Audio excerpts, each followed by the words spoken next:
Is everybody in? Is everybody in? The show is about to begin.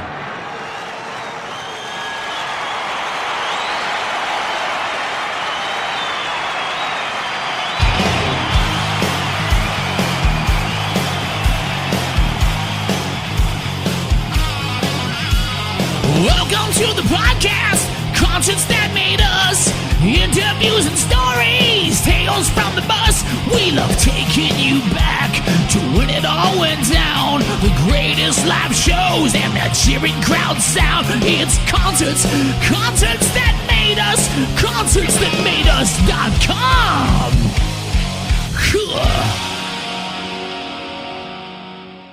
Hi, this is Sheron, and you are listening to Concerts That Made Us.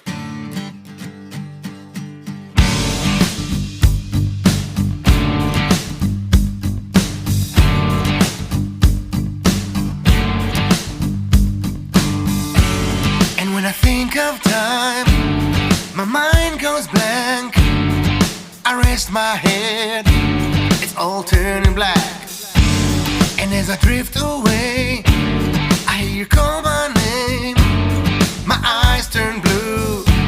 I'm taking all the blame. You and me and a whole lot of people. A whole lot of people dance until we glow. In our bodies there's an infinite rhythm, invisible freedom, and we let it show. Let it show. And when the sun lays down, we start the fun until the break of dawn. We carry on.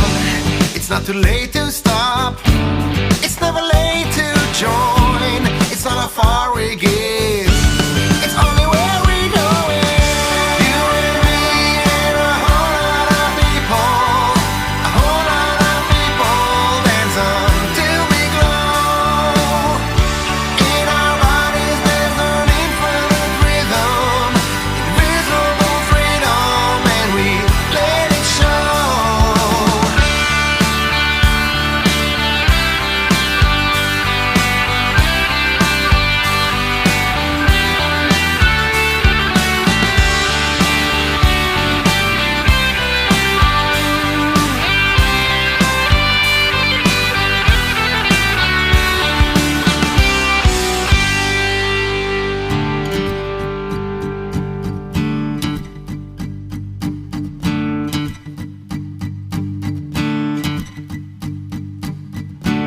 And when I see the time, the dark turns to light.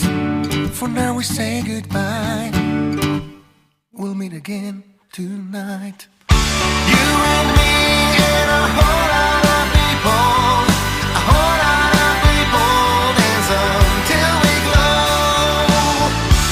In our bodies there's an infinite rhythm, invisible freedom, and we let it show. You and me and a whole lot of people. A whole lot of people dance until we glow. In our bodies there's an infinite rhythm, invisible freedom, and we let it show. Let it show.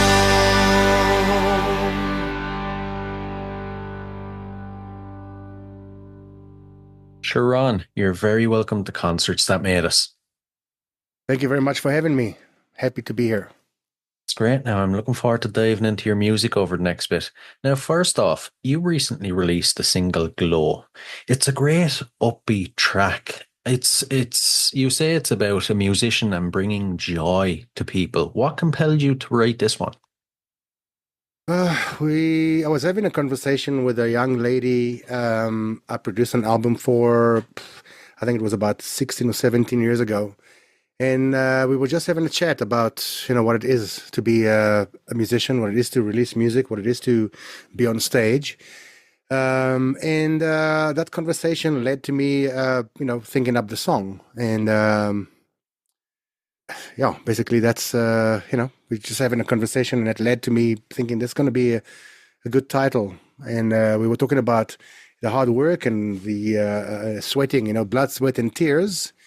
And, we're talking about making people dance and sing along and, until they sweat, until they glow. And that's where it all started coming together. I like it. I like it. Now, typically, when you sit down to write new music, how do you approach it? What does the process look like for you? It changes from one song to another. Sometimes I just get a little melody in my head. Sometimes I'll have a little lyric. Sometimes I'm just messing around on the guitar or piano. Sometimes it's even just a drum groove that I'll come up with. So, I sit in the studio a lot. Studio is at home, so got the privilege to literally, if I have an idea, to just capture it quickly. And so there's no specific way to write. And this one specifically, I was sitting with the acoustic guitar, and that whole guitar riff came up to, and that's how I started writing the song. Oh, I see. I see. Were there any challenges or maybe memorable moments that you can share with us during recording and production? Not that I can think of. I think the song came very quickly. The initial version was recorded, I think it was about 15 or 16 years ago. But I came back to the song, I think it was 3 or 4 years ago. I did the production again, just made it a bit newer, a bit more fresh. And the vocals are recorded a couple of years ago as well. And then I finalized the song with all the harmonies and everything about a month ago. Oh, it's quite a long timeline for a song. Yes. Yeah. And you also mixed and mastered it yourself. How do you approach working on your own music compared to when you're working on other people's music? Tough one. You have to make so many decisions on your own. Sometimes I'll consult a friend, a fellow musician, play the song around for someone I know. But the song kind of like when I start working on some stuff, it whether it's my own stuff or even client stuff, it kind of like mixes itself as I go along. So it will start usually with laying down some kind of a acoustic guitar or piano or something that will give the guide. I'll do some guide vocals just to see how the song sits, and then I'll just start putting the instruments down, drums, bass, etc., etc. And it will kind of like mix itself. So it's really there's a lot of thought that goes into it afterwards. If I want to play something a little bit different in the mix than how I put it down, but it's usually does itself. I gotcha. I gotcha. Yeah. Typically we hear so many stories from musicians, but we rarely hear the stories from producers, sound engineers, the guys behind the scenes. For you, as a producer and a sound engineer, what has the journey been like compared to, being out there in the public eye on stage? It's it's a long journey as a producer because I'm always overly critical, especially on my own stuff. And it's almost like you make the guy that makes the shoes walking around barefoot. So releasing your own stuff is always it's a tough call because you want to do something and get it done and get it out there, but because you're also a technical guy, everything bothers you. So the journey is difficult. The journey is definitely difficult, and self-critical is being self-critical is a big hurdle. I saw actually an interview with Keith Urban on YouTube the other day, and he said that when he listens to a song that he's been a part of, obviously writing, recording, producing, he listens to what the song isn't, and when he plays the song to other people, whether they are friends or family or other technical guys, other musicians, they listen to what the song is. So I will try to adopt the approach of being critical of myself, but also listening to other people. Makes sense. Makes sense. Yeah. And, You've got over 30 years experience in the music industry. You've been involved with many notable bands and as a solo artist over the years. How has your approach to music evolved over the years, would you say, or has it changed much? It's definitely changed.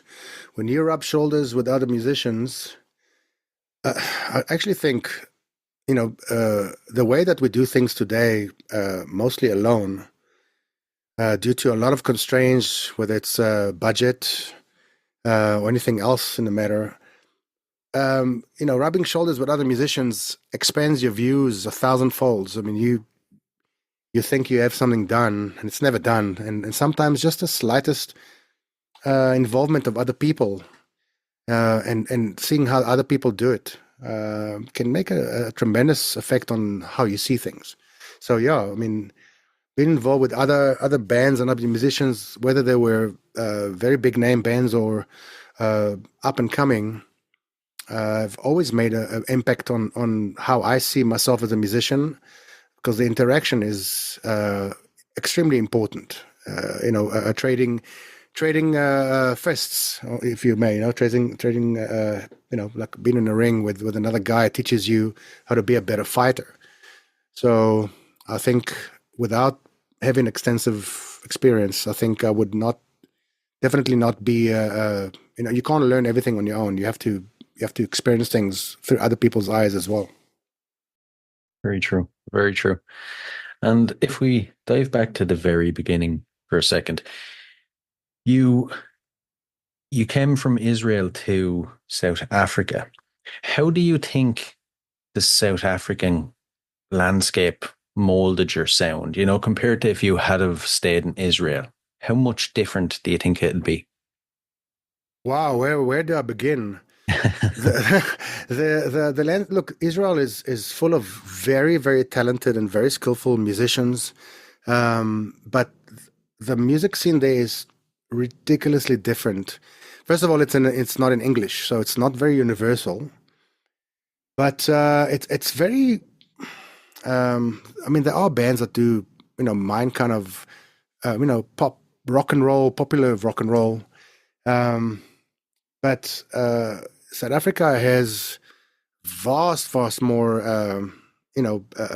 genres, and it's in English. Well, a lot of it's in English, and I think South Africa, to a large extent, has a much more international sound and approach to music, where the landscape in Israel is much more localized. So I would say that there's a percentage of musicians in Israel that are international sounding, and I mean, they do also a lot of stuff in English or other languages. But I think if I would have stayed in Israel, I really don't think I would have been as it's difficult to say. I don't think I would have been as experienced as I am today, because just being here and the whole gigging scene is tremendously different here than it is in Israel. I was there a year ago, just over a year ago, just to renew my passport, and I mean, the scene there is completely different. It just is.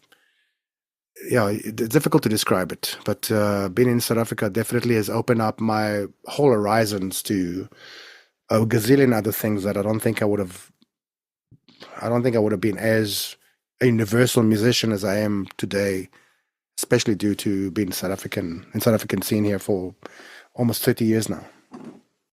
I gotcha. Now, I'm glad you mentioned the gigging scene, because the podcast is called Concerts That Made Us. So I need to ask you some concert related questions, if you don't mind. Sure. First off, a bit of an easy one. As a concert goer, what concerts would you say have made you? Wow. Sting. I saw Sting. It was almost like it was like a coming full circle. I saw him last year here in South Africa. That was just an eye opener. That a guy's age, with his experience, it's hard to describe how great he is. But going back many years ago, I've seen bands like Goo Goo Dolls, phenomenal band live. Can't describe how good they are. Lenny Kravitz, The Cult. I've seen Toto live. I've got a funny story about Toto. I was backstage. We could talk about it now. But I walked into the showers without even knowing I had a backstage pass. But Toto. I mean, I think that was at the Tambu tour. I can't remember if it was 97, 98. And I was standing first right in front of Steve Lukather, and later on I saw him naked in the shower. It was a funny story. But by mistake, it wasn't planned.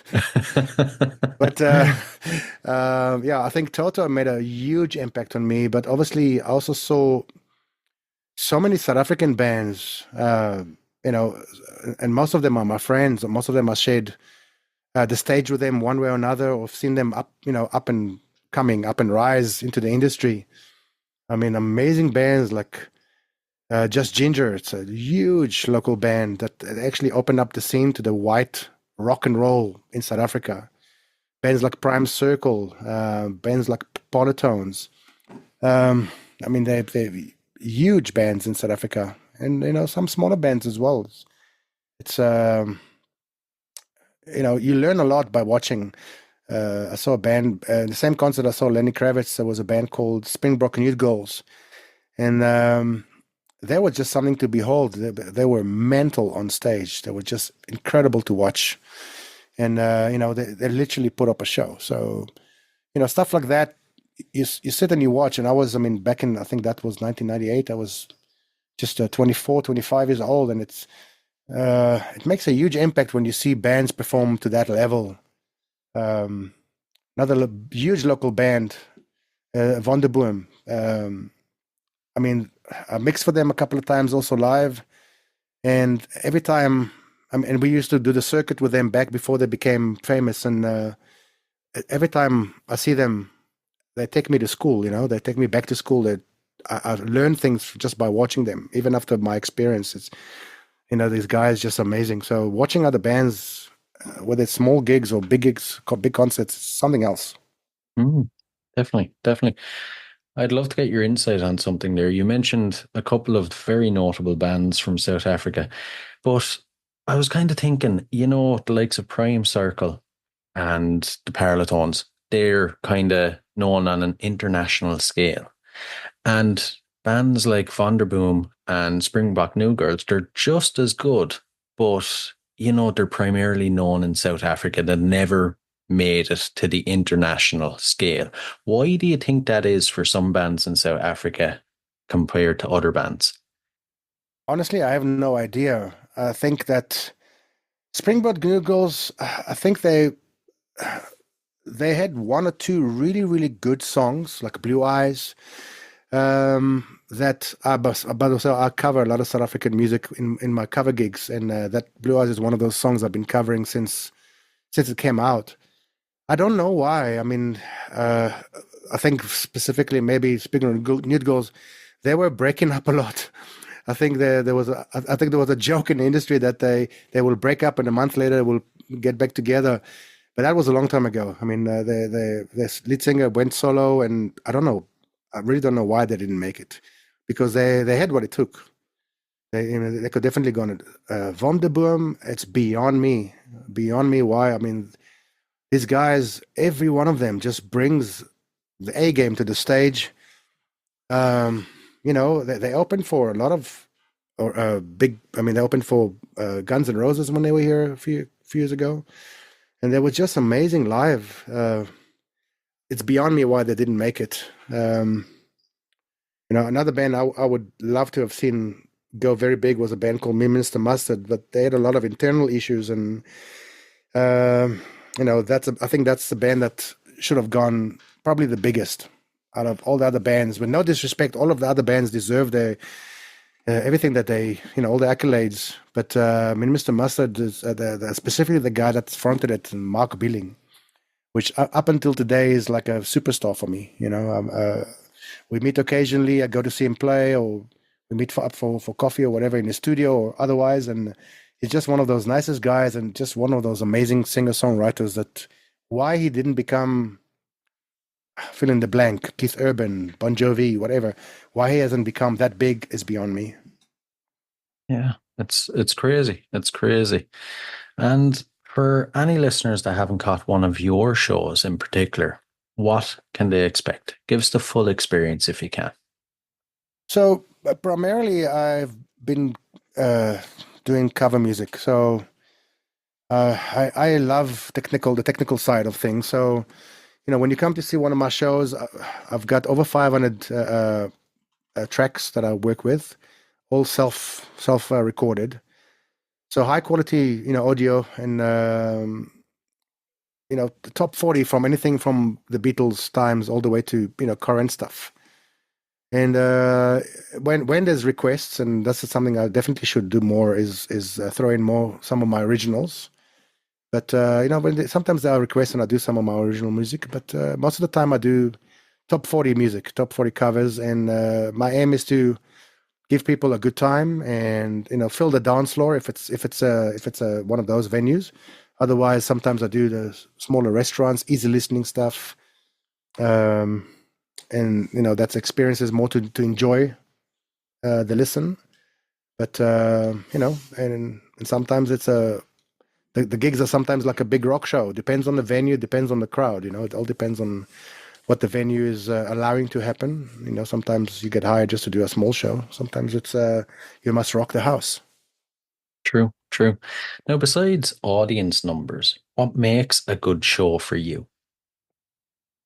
Energy from the people. You know, obviously I must kickstart the show. I mean, I must throw the first energy ball. I must throw out and read the room.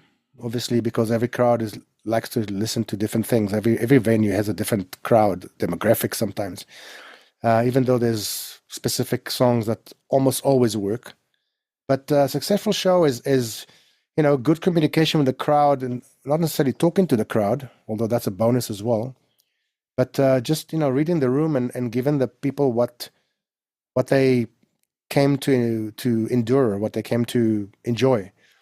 Sometimes they want to listen to ballads and just they want to eat and talk, and sometimes they want to party. And being in South Africa, people like to go out and drink and have a great time. So it's always great to South Africa is always a great place to you know to play venues at because people do come out and they do expect you to rock the socks off. Sounds good. Sounds like a hell of a night. Now, you've played thousands of shows over the years. What, or is there one that, sits above the rest? That was a high point that just couldn't get any better. Not one. I think. Look, I mean, these days, I do most of my work is as a one man band. Unfortunately, because of constraints of budget, and a lot of venues don't have the budget to hire a full band or to accommodate a big band with the sound and lights. But if I play usually venues when I play with a band because I do have gigs that I do venues with a band. But I mean, if I go back to the early 2000s when I had my band crossover and we were playing some of we used to call ourselves the N1 November 1 band. We used to play all around the N1 highway. And Joburg was a big thing, Johannesburg and Pretoria, up north, bit of Maritzburg, down to Welkom, Bloemfontein. All these venues. I mean, those days, people went out in masses to enjoy a cover band, and we were working 5, 6, sometimes 7 nights a week. And I've got some memories from some of those shows with the band on my YouTube channel, and every now and again I'll go in and I've listened to a couple of songs. It's I think you don't really get. I don't think I would have gotten any what's the word I'm looking for. I don't think things could have gotten any better at that time. But I mean, I've got great memories from shows that I'm doing recently as well. It all depends on the venue, but it's not one show that sticks out. It's It's many of them, many of them. A lot of my gigs, even these days, a lot of my gigs, I've got really, really good gigs around here in Johannesburg, and I'm very grateful, very blessed to have them. And it's always good fun, you know. When you love your work, I think every gig is, you know, it doesn't matter how you get to the gig with a headache, with a bad mood, with whatever, somebody, you know, almost bumped you on the highway. You get to the gig, you just put on a smile, and you just first chord on the guitar, and it's, you know, everything goes away. So when you love what you do, like I love what I do, it's hard to describe, you know, any other feeling in the world. Very true. Very true. Now, here's a bit of a fun one. Is there, maybe in the early days, is there a gig you would consider the worst? Or maybe a series of gigs where things just went wrong, and how did you overcome them? Oh, I think I would remember a gig. I cannot remember the name of the place, but it was not far from when I'm staying now, probably about 15, 20 minutes away. The worst gig, it was from a technical point of view, because there was a fun gig to play as far as the people were, but the location of the gig was a underground parking of like a shopping center, and everything is concrete and everything is square. And I simply remember the worst sound in history, that you cannot get. The drums couldn't be put on the PA.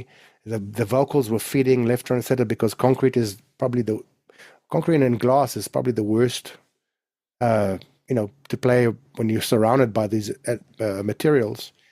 So I think it was called Cafe something, and a lovely place. I mean, lovely owners and lovely place. But I think from a sound point of view, that probably, if I had to pull something out of the hat, just like trying to memorize something, that was probably one of the worst experience I had, because it was difficult to describe how bad the sound was. And when you have bad sound, like really bad sound, it just, you can't, it doesn't translate out, people always look at you like something wrong with you.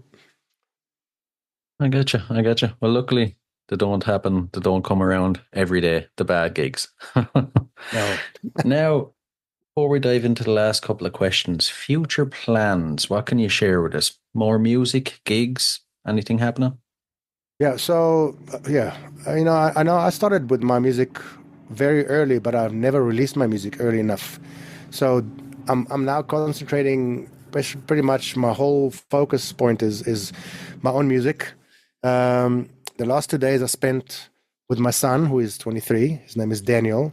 He's sitting next to me, listening on the other headphones, so he can hear you. And we actually worked on a song. It's the first time we're collaborating. He's a hip hop artist. He does a lot of that rap and hip hop stuff. And we actually just finished recording a song that needs to be still edited and mixed and mastered. So yeah, a lot of music coming in the future, not only my own.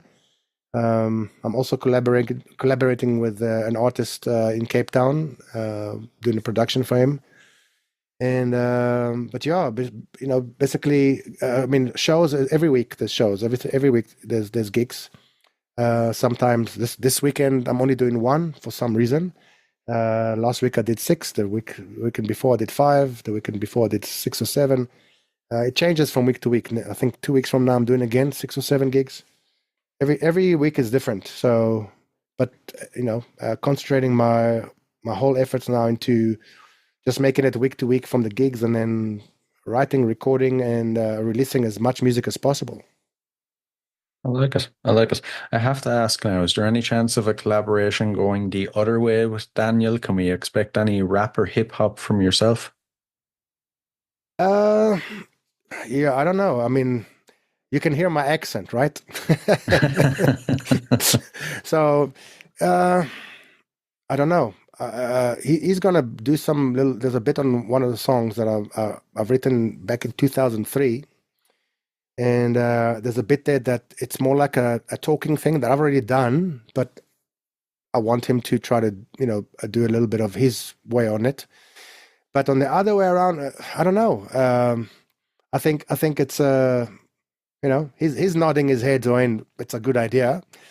In other words, he wants me to, pull up my sleeves and maybe do it. But yeah, I mean, I'll never say no. There's a couple of songs in my gigs that I do, like "In the End" and "Gangster's Paradise," where I want to say I want to rap. I attempt to rap. How authentic and how great it's sounding, I haven't. I'm not sure. That's something that people must say if they like it or not. But I've been waddling around with that kind of genre a few times. I think it's yeah. Never say never. So we'll dive into the last couple. There are a couple of fun random ones. First off, besides music, what are you currently obsessed with? Oh well,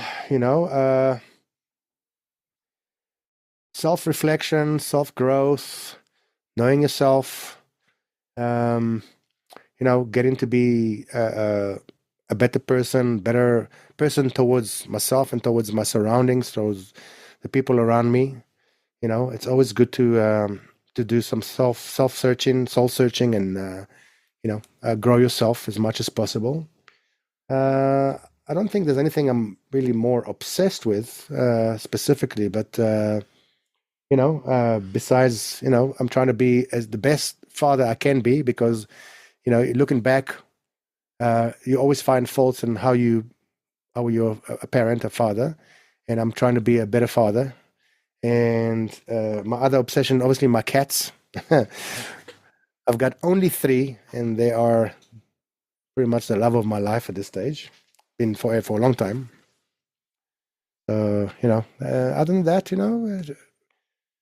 we're just going through life normally. I don't know if there's any more obsessions per se. Yeah, I like it. I like it. The next one. This is a strange one now. If you had to spend 24 hours locked in a room with any musician from history, who would it be? Oh, easy, very very easy. Can I pick like? Can give you options. Yeah, okay. Okay. So Sting is one. I mean, no doubt, Sting is one, and Prince is another one. This is an artist I wish I could have seen live. Trying to think. I enjoy the musicians that play multiple instruments, write all the songs themselves, or collaborate most of the songs themselves. I think another good songwriter that I probably could learn a lot from, and get a lot of feedback from, Brian Adams, probably.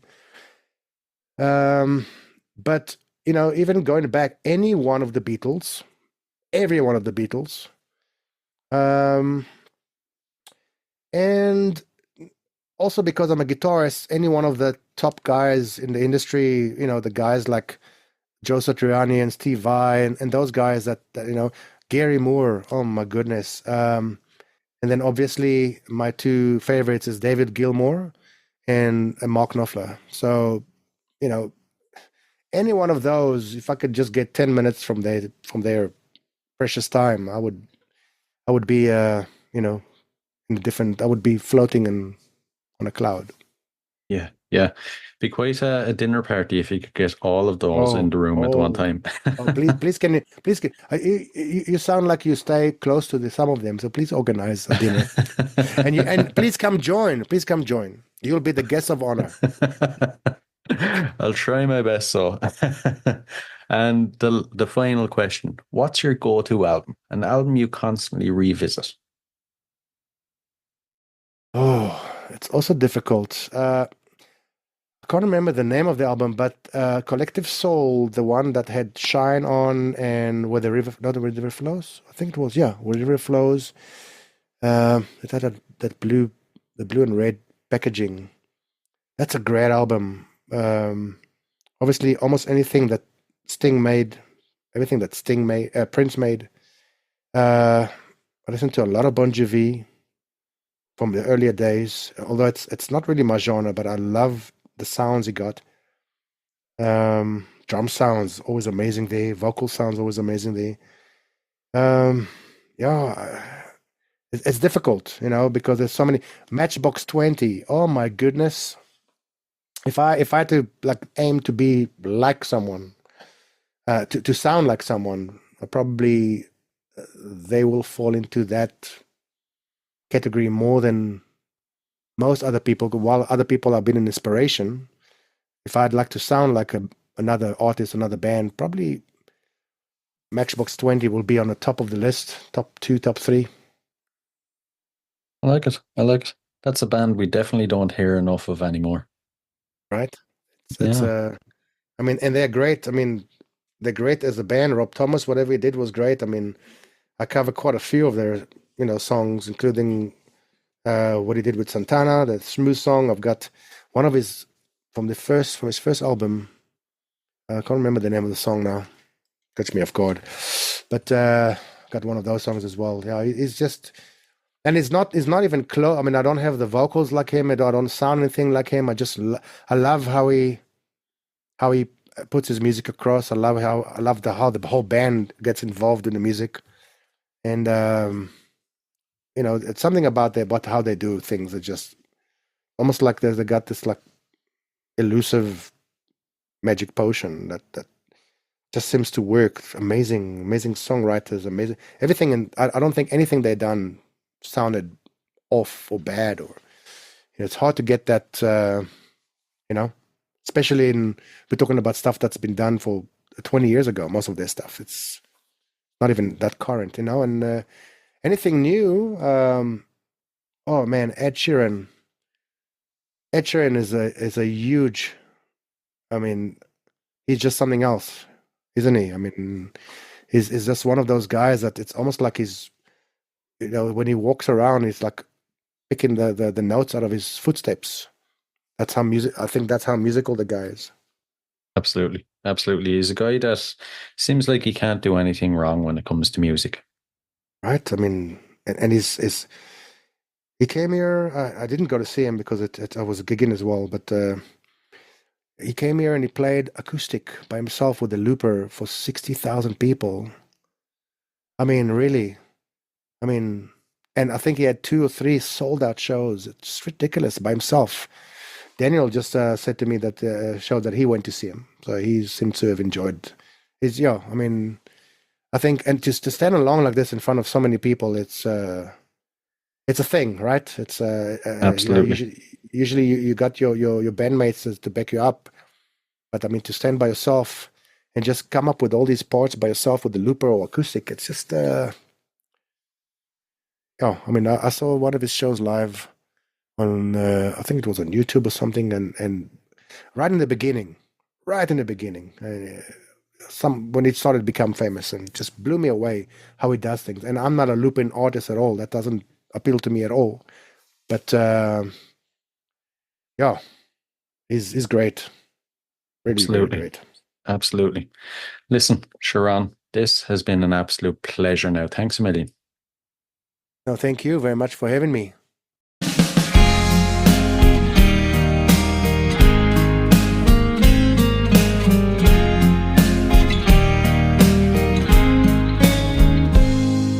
I thought that you could save me from myself.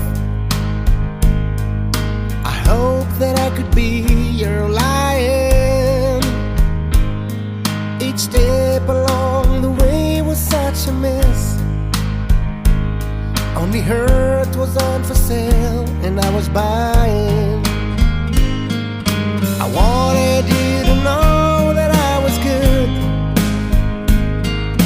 I tried to let you go, it felt like dying. We gave in everything we ever could. Remember all the nights we stood up crying.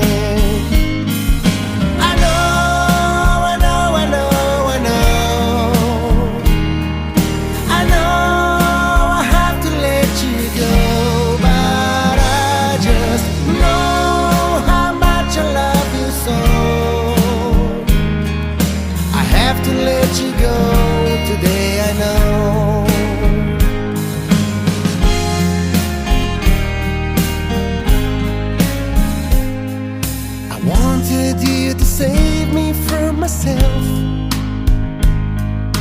Each waking day goes by, it's terrifying. I pace around, there's only empty space, and wonder why, oh why you give up trying. There's never gonna be another you, although it felt we were two worlds colliding. If anything, I don't know what to do. I really have no clue, I'm still deciding. I know, I know, I know, I know, I know I have to let you go, but I just know how much I need you so. It's time to let you go, but I don't know.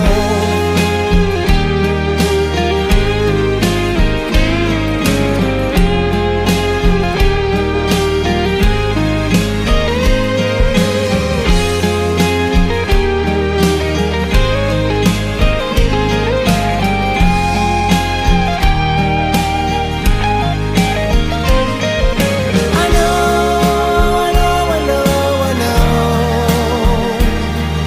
I know I have to let you go. I know how much I love you so. It's time to let you go, but I don't know. I have to let you go. Today I know that you can save me from myself. I hope that I can be your lion.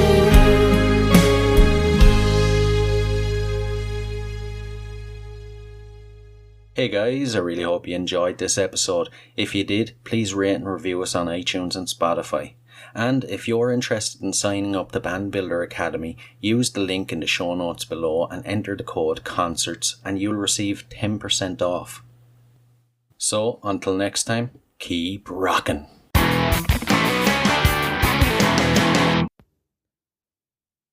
Hey, what are you guys still doing here?